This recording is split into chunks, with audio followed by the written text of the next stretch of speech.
Judy was my first supervisor when I got to Studio Group. She is phenomenal.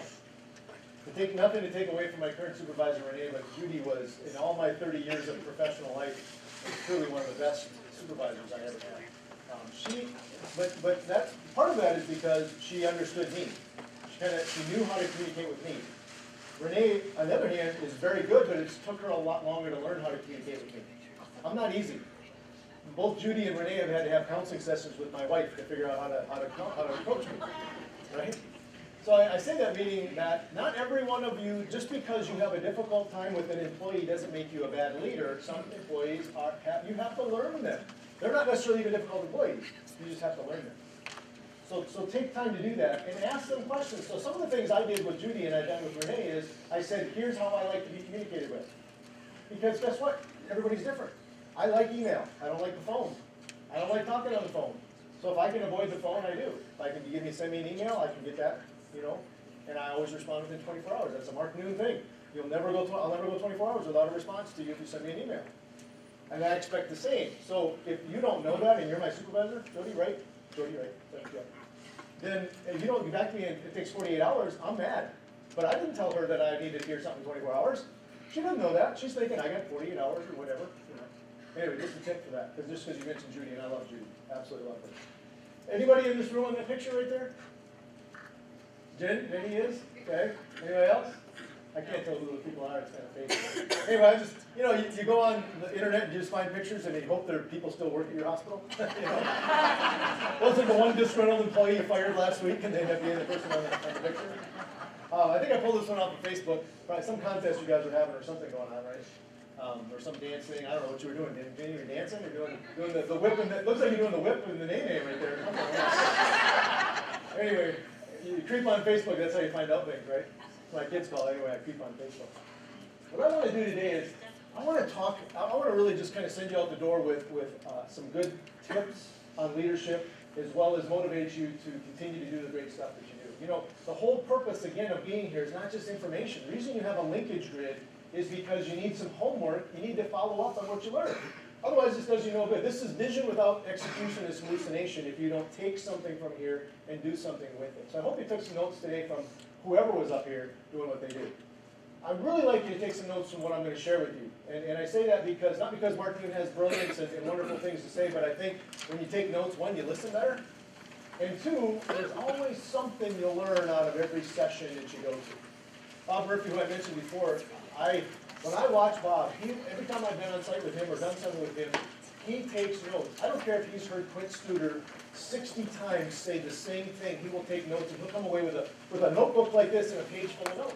That's just how, and I've learned that because Bob's been kind of a mentor for me. So I'll take some notes sometimes about some of the cool things that I hear or I see in an organization. Or if I need to reiterate, like the linkage grid. The Twitter thing, I saw some of you had actually followed me on Twitter now, so I have no idea what that means, but you're on there. I saw your name, so I appreciate that. So I'll figure out how to use that better and make use of that tool, I think. When the world gives you the lem, make lemonade, all right? So don't get all caught up in all the, how am I going to do this, what am I going to do here? Just go with the flow on it. Just use it, get used to it, make it work for you, just like medical records. When ICD-10 hit October 1st, it wasn't actually it hasn't been as bad as people predicted, kind of like Y2K, but you just kind of got to move forward with it and make it go and try not to get as frustrated and just do what you need to do, learn from the people that are around you. A couple other things.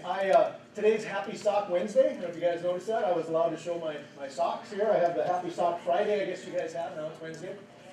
So if you remember this Friday's Happy Sock Friday, I guess, or something like that is how it goes. Feel free to do that.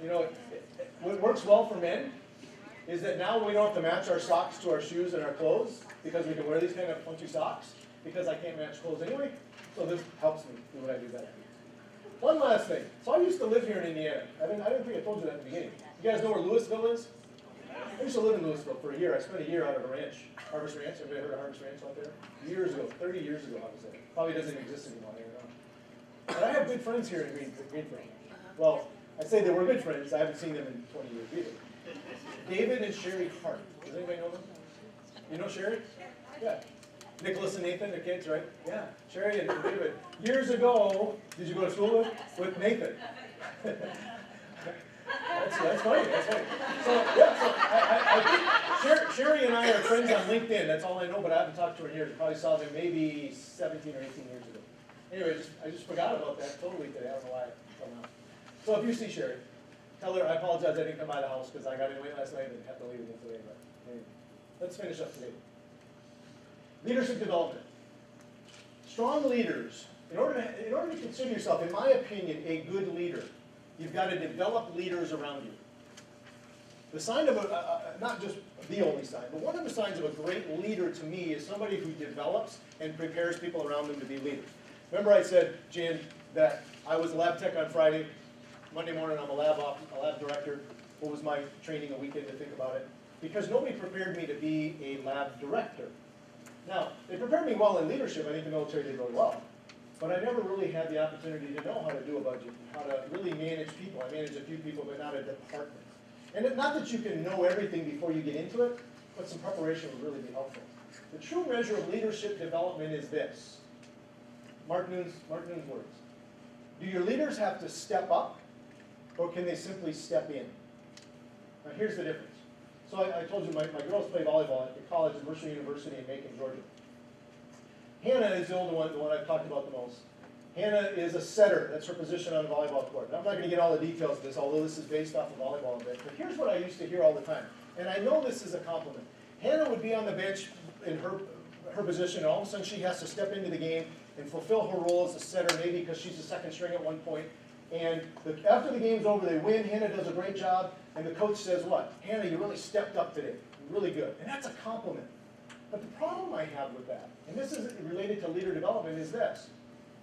We spend a lot of time and a lot of money sending Hannah to the very best camps and the best trainers to develop the skill. Because Hannah, of the 4 kids in my house, she's the least athletic. We used to say she could trip over a hair on the floor. That's how so she had to develop her skill versus her athleticism, and she really did it. I mean, she's the detail person, very fine-tuned the skill of setting a volleyball court. And so it irritated me just a little bit when coaches say, Hannah, you really stepped up, and I wanted to say, no, she just had to step in. She was ready for this.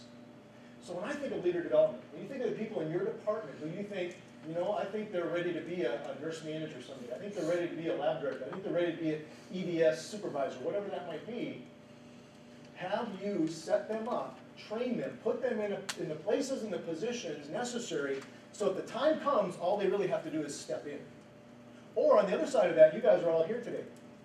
I'm sure there's been text messages and emails that have gone back and forth from this room to whatever department because some of your people have been asking questions. And there's nothing wrong with that.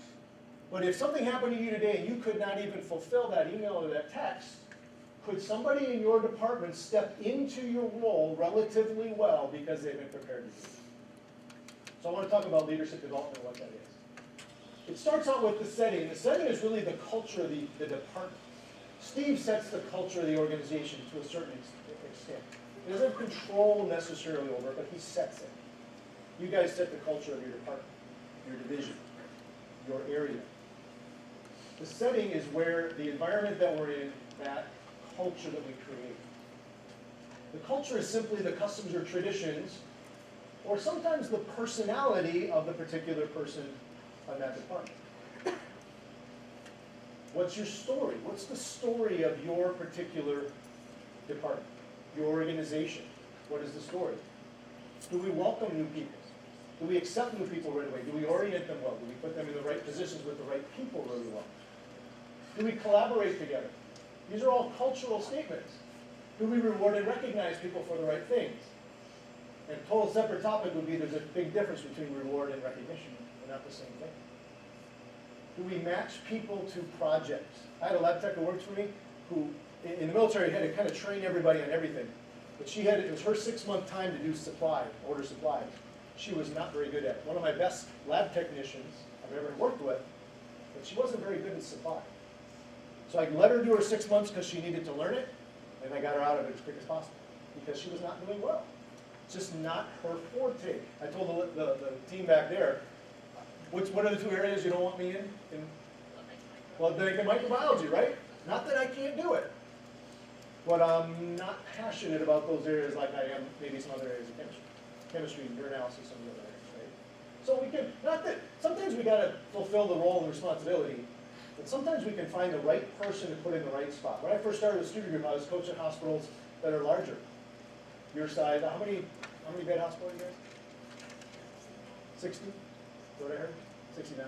So medium-sized hospital, right? I've coached some hospitals that are 300, 400, 500 bed. And you know what I found is that I really fit well with the rural hospitals, the critical access places. That's where I really found my niche. And it took me a while to get there. And finally, student group said, you know, Mark, we'll take you out of some of these accounts, we'll put you in the smaller ones. Which is why Mike, I was coaching 14 of them, because they're really small. I don't get there. That's the right person, the right project. That's a culture. And then we have a learning environment. That's part of the culture of the organization as well. There's Hannah. She's a setter.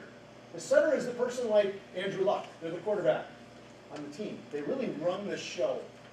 They're not the most well-known. Unlike football, where the quarterback is the hero, setters are probably the least likely to get any recognition on the team. But the setter, in order to be a setter, which I think every leader is considered a setter because you kind of have to run the show, you've got to create momentum. You've got to control the tempo. If things get out of hand, what's Andrew Luck's responsibility? Get the team back together. Get them into the huddle. Say, okay, guys, we're getting out of control here, or the defensive captain, whoever that is. Let's make things. What did Aaron Rodgers say last year when the Packers were losing? Stephanie, do you remember that? Remember the big quote? RELAX. He told all of the Packer fans that were in a panic last year when they were losing some games. Relax. Create the tempo. Don't let it get out of control. Etc. The leader needs to learn how to be patient, how to analyze the other team. The other team meaning the people that your patients. Analyze the competition. Analyze what's going on in the environment of healthcare. You've got to know how to do that. We asked this question on the Straight A Leadership Assessment. Remember that one I talked about a little bit ago? Remember this question? In the last 5 years, your organization has done really well and changed the healthcare environment, 1 to 10 scale. And then it says, in the next 5 years, if you keep doing the same thing you're doing now, are you going to get better, worse, or stay the same? We've been doing that survey for 13 years. We get the same responses every year. 35% of the people in every organization, on average, that we survey, says if we keep doing the same thing we're doing now, we're going to be the same or better in 5 years. Not aware of, they have not analyzed the competition. They have not analyzed the environment. They haven't analyzed what's going on. Setter's got to be the motivator. The person to tell them, yes, we can do this. That's what you have to be. Even if sometimes you don't always believe it, you've got to be that person to make it happen for them. Setter knows the mission and vision. You've got to be prepared. I think you have these notes. I know you're taking notes, but if I go too fast, I'm only on a certain amount of time for you. I want to make sure I get you out of First, know thyself. You've got to be self-aware. Another part of being a good leader. Even the smallest, most routine preparation counts. Do the right thing over and over every day. John Wooden, you know who John Wooden was? Probably the greatest basketball coach next to Tom Izzo ever, right? I say Tom Izzo because he grew up in Upper Michigan, where I'm from, and he coaches Michigan State. John Wooden is by far the greatest basketball college coach ever. 10 championships in 12 years, 7 of them in a row, UCLA. Here's John Wooden's number one thing. He would take a bunch of kids, like you guys are all in a brand new camp, 8 years old, first basketball camp. He'd sit all of you down, make you take your shoes and socks off. And then he'd teach you how to put your socks on correctly. And then teach you how to lace up your shoes correctly. Why would he do that? Why would he do that, Aaron? Blisters. Number one thing he found is that the thing that caused people from being the very best at practice was they would get blisters on their feet.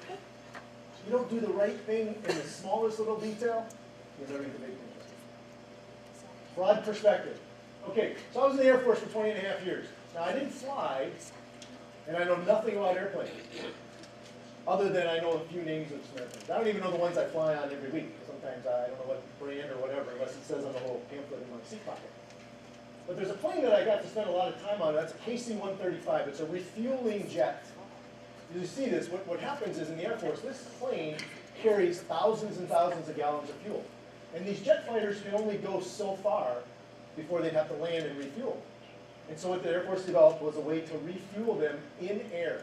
It's a really phenomenal thing when you get to see it. Because these guys will come right up in here, they'll get right where their little spout is right there, and that boom pod, or that boom will hook to the plane, and then both pilots have to be in sync, but their instruments are the same, and then they refuel that jet. And then that one bounces out and goes to the side, and another one comes underneath. I've seen this happen on trips before, where the airplanes are literally just coming underneath and going right back out. You look like you're at a presidential escort, because you got fighter jets on the side. It's a cool thing to see.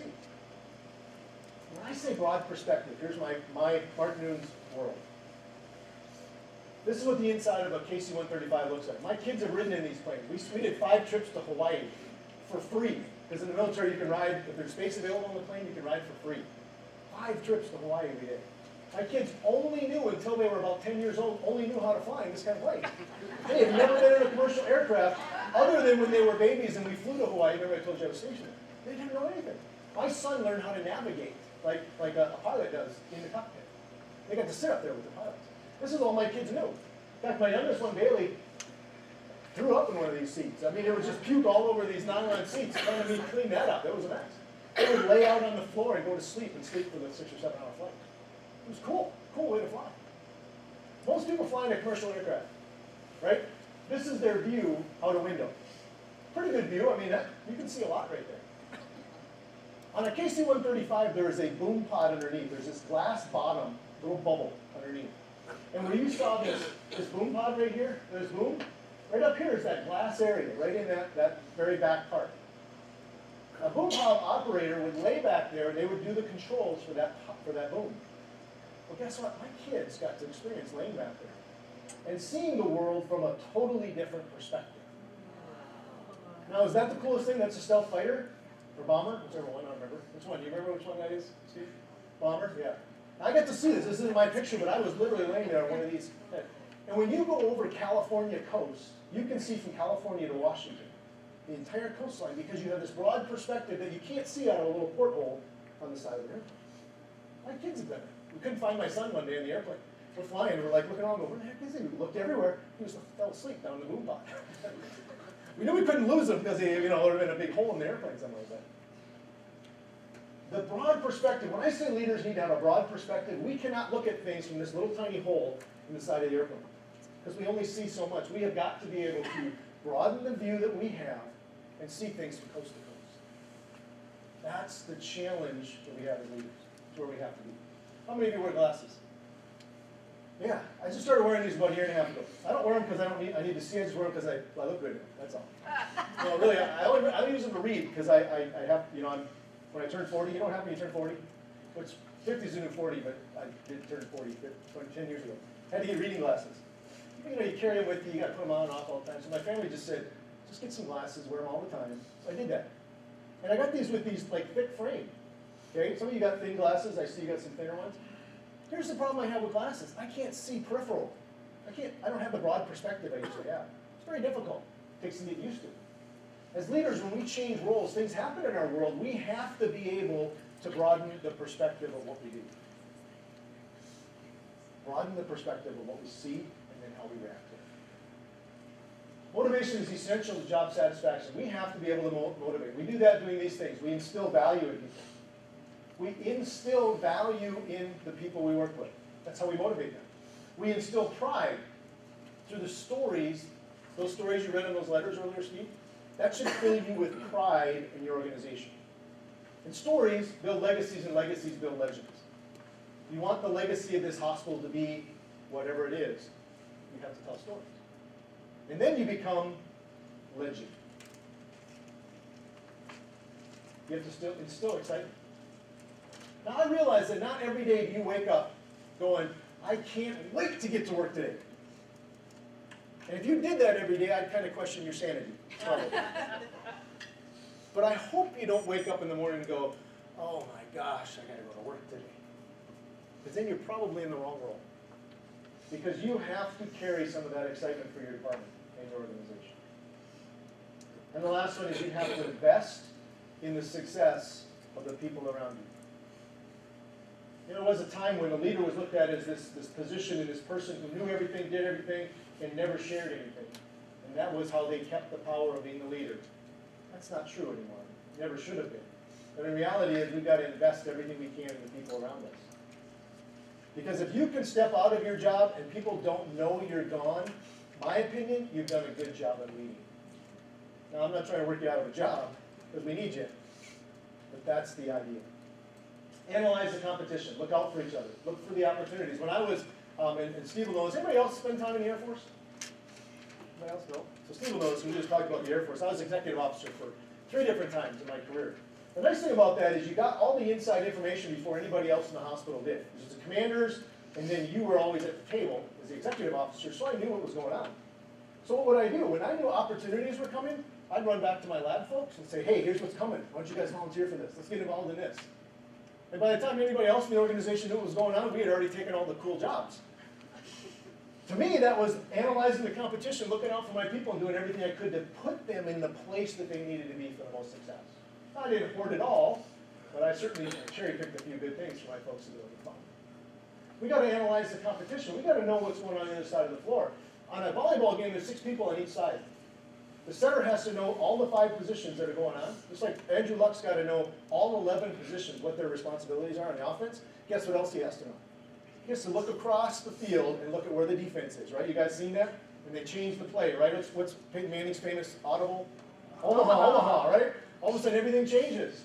He's got to analyze the competition. If he doesn't do that, if he only goes with his side of the field and uses only his playbook, never be successful. And Peyton Manning is probably not anyone better than Peyton Manning when it comes to doing it. We got to take the dangers out of the way. We got to remove the barriers. We talked about that earlier. What else? Set the right player. So in the volleyball court, there's 5 other players that the setters can set the ball to. Typically, it's just 2 people, one on the outside and one on the backside, the hitter's up front, and then the middle person. So they can set that person with the ball, meaning they can put the ball at the right spot so that hitter can come by and hit the ball, cause a score, which we call a kill, on the other side of the net. So in order to set the right players, the same thing. Let's go back to Andrew Luck, since most of you are wearing Andrew Luck or Peyton Manning shirts. Andrew Luck's he's got 3 wide receivers. He's going to throw the receiver to the one that's hot, or the one that gets open, or the one that makes things happen. Sometimes you got a receiver who just isn't on the game. When they're not in the game, or they're not really I'm not going to throw the ball to them. We've got to know where to put the right person at the right time. And sometimes we got to pull back and say, I can't let you do that because it's not the right fit for you. That's okay. That's what makes the organization better. Team players share the spotlight. Not every person gets to success. So we take responsibility for the failures and the successes. Accomplishments of the greatest magnitude will only happen when we step out of our comfort zone. How do we do that? How do we step out of our comfort zone? How do we do that? Somebody tell me. How do we step out of our comfort zone? Maybe we let go of something, we delegate something, right? Maybe you're a control freak. My wife tells me me and my older daughter are control freaks because we like to drive all the time. We don't like anybody else to drive. I get out of my comfort zone when somebody else drives the car. But I have to do that. It's the right thing to do. Guess what? I couldn't teach my kids how to drive a car if I didn't get out of the driver's seat, could I? That was not, anybody been there? It's not a comfortable place. I don't care if you're in the backwoods, wherever you're training. Got to step out of our comfort zone. Next one is play it off the net. What does this mean? In volleyball, and again, I'm not trying to teach you volleyball as much as just give you an example. Patience and perseverance have a magical effect before which difficulties disappear and obstacles vanish. In volleyball, sometimes the ball gets hit and it hits the net and it rolls down the net. An inexperienced player will rush to the net and try to get to the ball so it doesn't hit the floor. An experienced player will wait until the ball rolls down the net, patiently wait till it comes off the net, and then try to hit it back up in the air again. What happens when they try to hit it while it's still in the net is it goes back into the net and it drops. So when I say patience is sometimes we've got to hold back and say, okay, it's not quite the right time to do what we need to do. Let's wait. We've got to learn the patience that it takes to do what we need to do. Now, patience is simply this: passion tamed. I would assume the majority of you are very passionate about what you do. Passionate people move too fast. I'm very passionate about some of the things that I do. And I move really fast. And anybody in my way better get out of the way, or I'll pull you along, I'll push you out of the way, we're going to get to where I want to go. Right? Passionate. Patience is passion tamed. So we control the passion that we have. We still have passion, we control it and be very patient. We patiently watch the people we work with, wait to see how things bounce off, and determine how to set them up. Sometimes we throw some things at our people. We see how they react to it. Are they patient? How do they deal with that particular situation? And then we can say, yeah, I think I can give them some more responsibility. Or I say, oh, you know what, I gotta wait a little longer for that. Next one, delegate it or do it. Know when to hold them, know when to fold them, know when to walk away, know when to run, right? Kenny Rogers. That's a simple, when it comes to delegation, that's what it is. Know when to hold on, know when to let go. That's a tough thing. Control freaks don't like to let go. People who are afraid don't like to let go. If you want it done right, what do? Do it yourself. That's the mantra, right? You can't do it that way. Not if we're truly going to set up other people. I get it. There's times when we have to do what we have to do. But there are times when we can let it go and let somebody else do that. We're still responsible. Don't get me wrong, we're still responsible. Right? Ronald Reagan said, surround yourself with great people and then get out of the way. Let them do their thing. The job of the manager or leader is to get results through people. Use the people you have. You got to delegate it. If I say delegate or do it, is this. Either just do it yourself or delegate it and stand out of the way. But what happens a lot of times for leaders is we delegate it and then we micromanage it. Because we're a little bit afraid to let go. And we don't let completely go. Jody, I know you're not responsible for that billboard I saw on the highway. You delegated that to Robin, I know. It's your fault, right? We don't like to do that. We don't like to let go, but guess what? Sometimes we got to let go. We just got to be patient. We got to watch. We got to let them do it. It's okay. Trust and delegation is a very learned behavior. It's not always natural. Unless you're lazy, then delegation is really good. You just say, yeah, you're going to do that, you do that, I'll sit back here and watch TV. Give responsibility. Give responsibility. Remember, all those other things set you up to this point to say, who am I going to give responsibility to and how's that going to go? And give authority.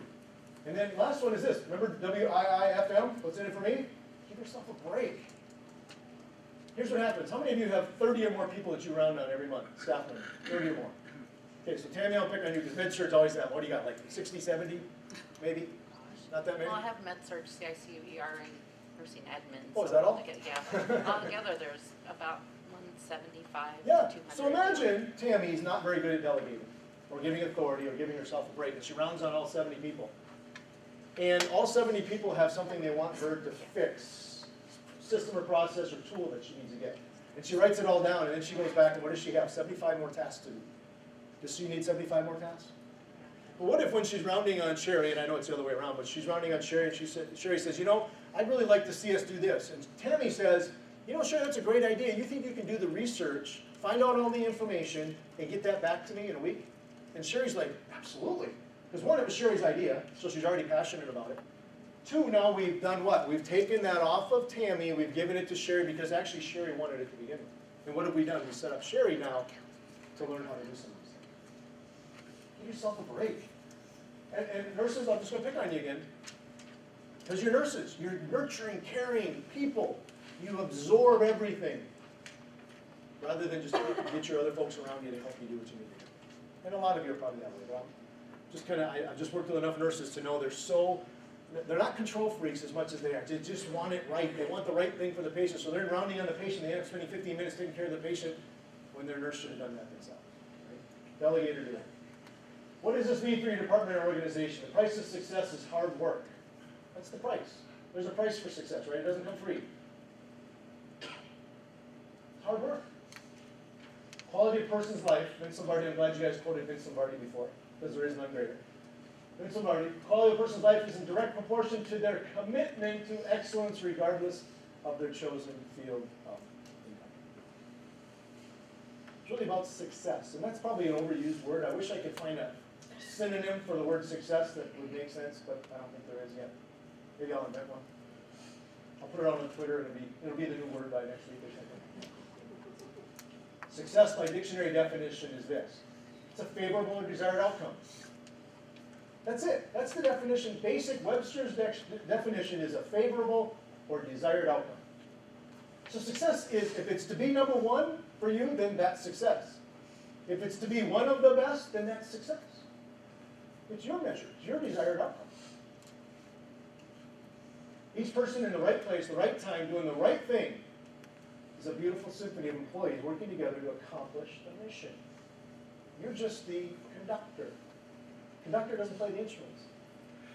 Just kind of waves the magic wand and they all play, and this one over here plays, and they direct and they facilitate and they guide. Did you grow the people around you?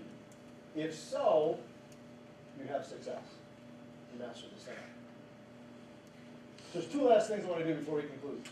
Now don't get all excited. Just like your pastor at church when he says, in conclusion, doesn't mean we're done. Where's Russ? Where's Russ? Hey, there he is, right, Russ? Okay. I was making fun of you earlier, you weren't here, so just so you know, I was making fun of you. We'll be done on time, don't worry. What's one thing? I teach this all the time, I coach this all the time. And I could give you 5 different things today, which I probably have. And I just gave you about 7 different things to make better leaders and grow leaders around you. But I want to say this to you. What's one thing that you would do in leader development for the next person, your charge nurse, your assistant manager, your supervisor, whoever that is, that will get them to the next level? I don't want you to do all 7 yet. What's one thing? Putting them in the right place at the right time. Delegating some responsibility.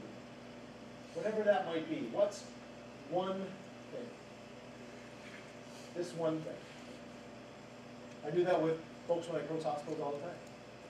What's one thing I'm going to do different with my patients next week? Just one. Maybe it's I'm going to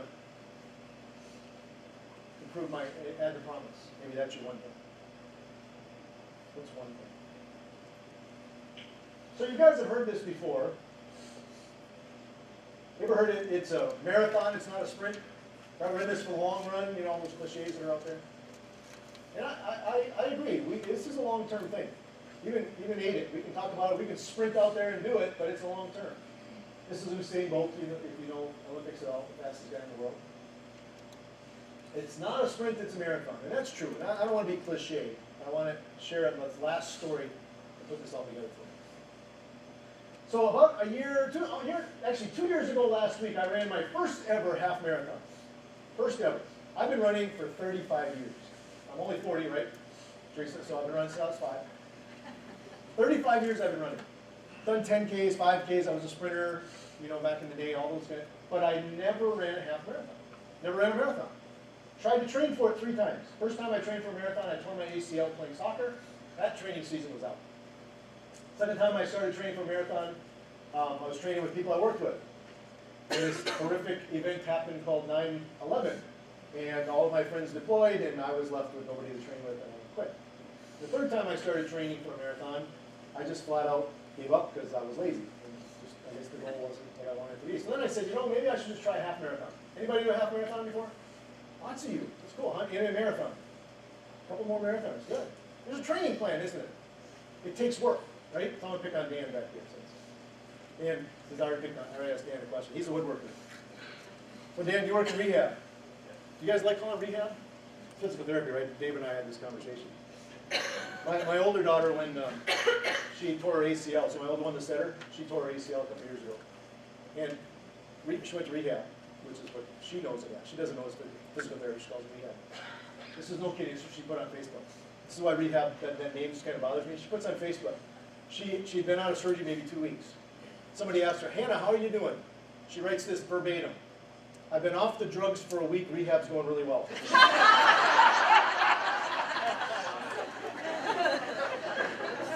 I right away, I texted her and then I had her call me. I said, Hannah, do you realize what that said? Oh my gosh, she dropped the floor, she was laughing so hard. She dropped the floor, she was laughing so hard. So rehab. So Dan, so you done a half marathon or marathon? Oh, okay, so marathon. And you've done one too, your name? Sue. So Sue's done a marathon too. It's a lot of work. So when I finally decided I'm going to do this, here's another lesson. When you do a New Year's resolution, do all the training before New Year's, so when New Year's comes, you just do it and you're done. January 4th, 2014, or 2014, I did my first ever half marathon. My goal was to finish in 2 hours. Did I accomplish my goal? Let me tell you the process. This will tie this all together.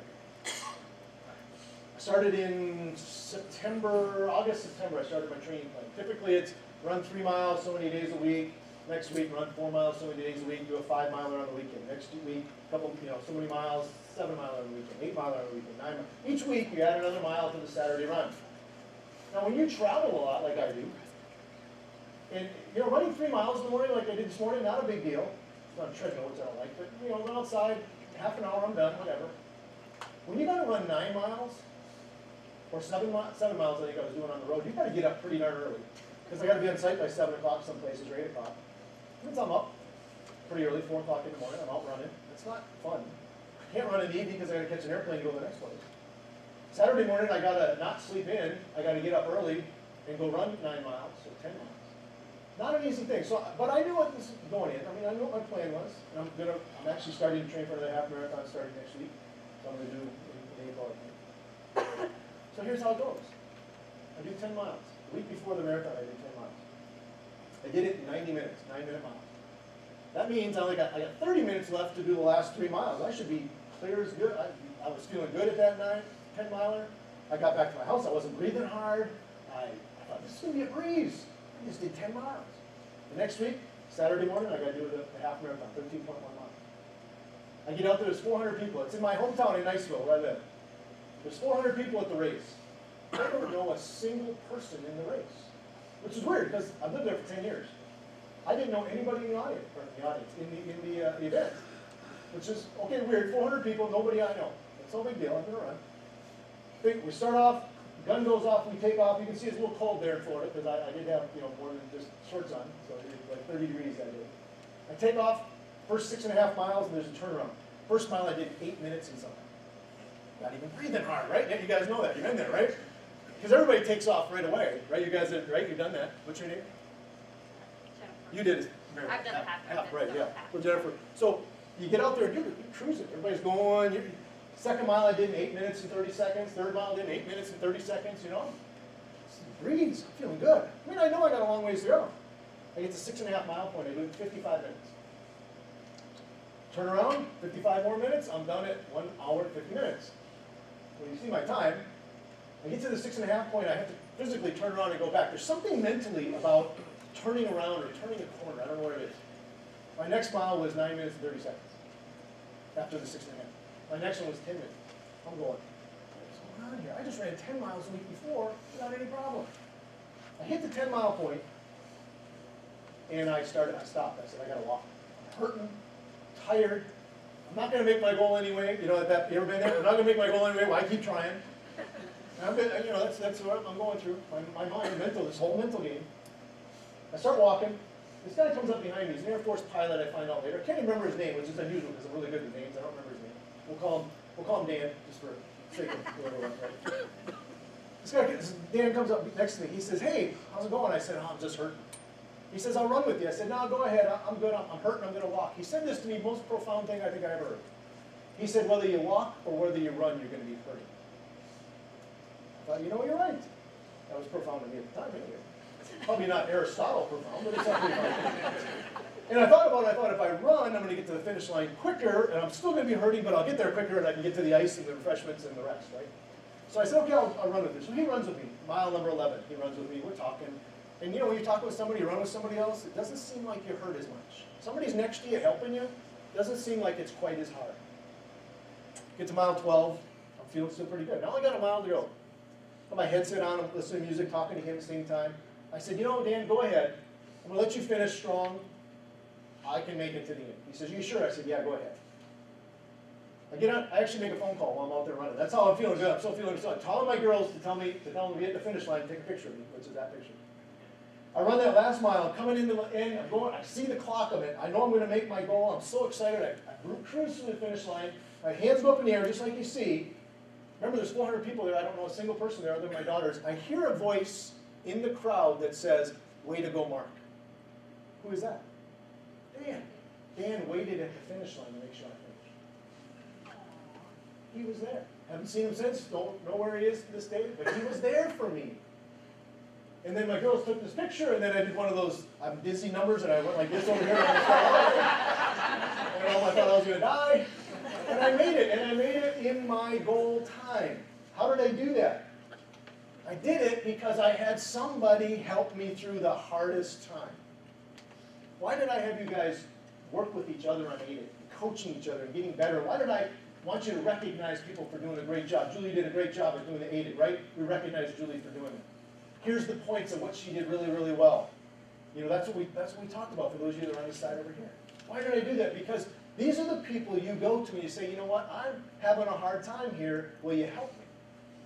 And that's where we struggle sometimes as leaders, is we don't ask for help because we think we're supposed to be strong, we're supposed to do this on our own. We all need some kind of assistance. A week prior, I'd have thought there's no way I'm going to have a problem getting 13 miles. I don't need any help. I hit mile 10 that week, and I was hurt, and I needed somebody who was there. Ask, look, seek, find, get with the people in your organization who you know can help you get better. That's my message for you today. Develop leaders, give yourself a break, get people to help you do what you're doing, because you're not going to make it to the top until you do. Thanks so much for your time. It's good to meet you guys.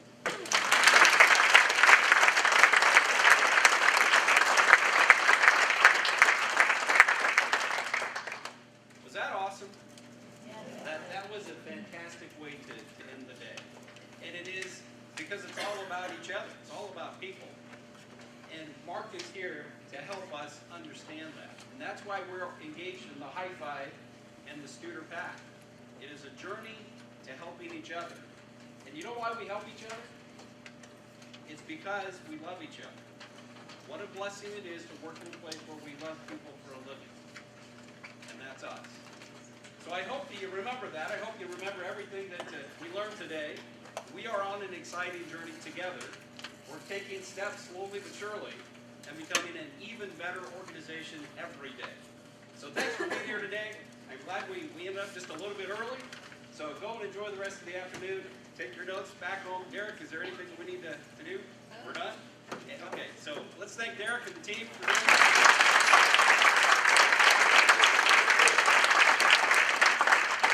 Everybody who was on the LDI team that set this up, stand up. Okay? Let's thank them all.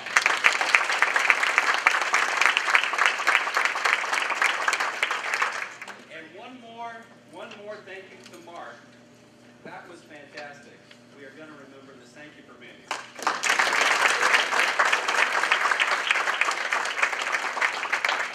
Okay, I think we're done, except that I see a whole bunch of these up here. Are there? All right.